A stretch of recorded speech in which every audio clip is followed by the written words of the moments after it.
بسم اللہ الرحمن الرحیم۔ چہل احادیث مبارکہ کا سلسلہ چل رہا تھا اور الحمدللہ ہماری 17 احادیث عربی متن، اردو ترجمہ اور مختصر تشریحات کے ساتھ مکمل ہو چکی ہیں، اور اب الحمدللہ ہم حدیث نمبر 18 پڑھیں گے۔ حدیث نمبر 18 کا عربی متن یہ ہے: وَلَا تَشْرَبِ الْخَمْرَ، اور آپ شراب نہ پئیں۔ اس حدیث مبارکہ میں ہمیں سے مراد پوری امت کو یہ حکم دیا جا رہا ہے کہ شراب نہ پیو۔ اور ایک وقت تھا کہ جب شراب پینا جائز تھا، حلال تھا، لیکن اس وقت میں بھی جو سلیم الفطرت لوگ تھے، سمجھدار لوگ تھے اور اللہ کے نیک بندے ہوا کرتے تھے، وہ اس وقت بھی شراب نہیں پیتے تھے، باوجود یہ کہ جائز اور حلال تھی۔ جیسے کہ مثال کے طور پر آپ صلی اللہ علیہ وسلم چونکہ اللہ تعالیٰ کے نبی ہیں، تو نبوت سے پہلے بھی آپ علیہ السلام نے اور نبوت کے بعد بھی شراب کا ایک قطرہ تک نہیں پیا۔ یہ تو اللہ تعالیٰ کے نبی تھے، تو انبیاء اکرام علیہم السلام ان چیزوں سے بہت دور رہتے ہیں۔ باقی اگر اس دور کے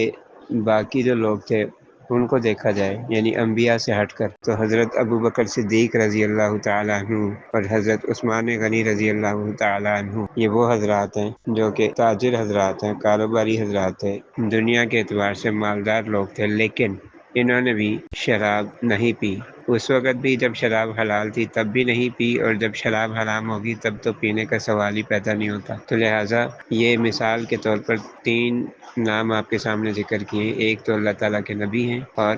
2 حضرات صحابہ اکرام رضوان اللہ علیہم اجمعین میں سے ہیں، اور صرف یہی نہیں، اور بھی بہت سے حضرات ہوں گے جنہوں نے باوجود یہ کہ شراب کے جائز اور حلال ہونے کے، مطلب جس وقت حلال تھی اس وقت بھی شراب کا ایک قطرہ انہوں نے استعمال نہیں کیا۔ وجہ یہ ہے کہ شراب پینے سے انسان اپنے ہوش حواس کھو بیٹھتا ہے، اور انسان جو اپنی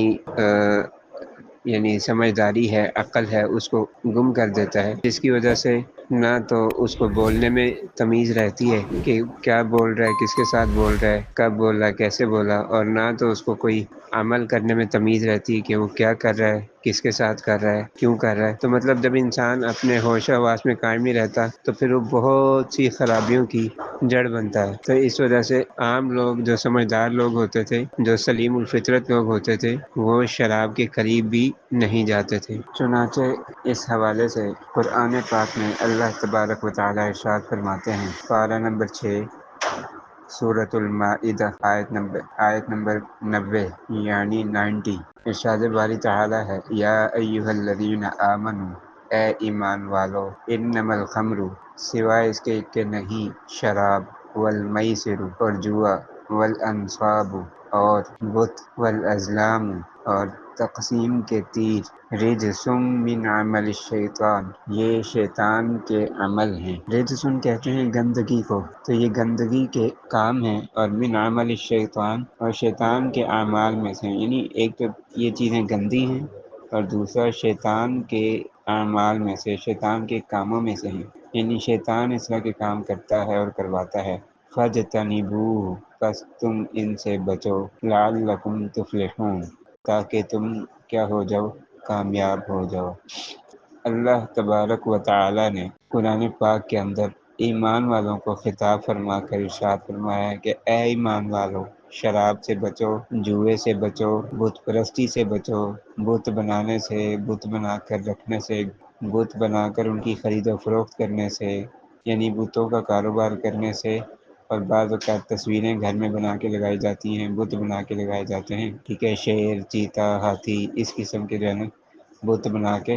وہ گھر میں رکھے جاتے ہیں یا دکانوں پہ رکھے جاتے ہیں بیچنے کے لیے۔ تو والانصاب، بتوں سے بچو، والازلام رجس من عمل الشیطان، اور تقسیم کے تیروں سے بچو۔ یہ تقسیم کے تیروں سے مراد یہ ہے کہ وہ اس میں سے یعنی کہ فال نکالتے تھے مشرکین مکہ،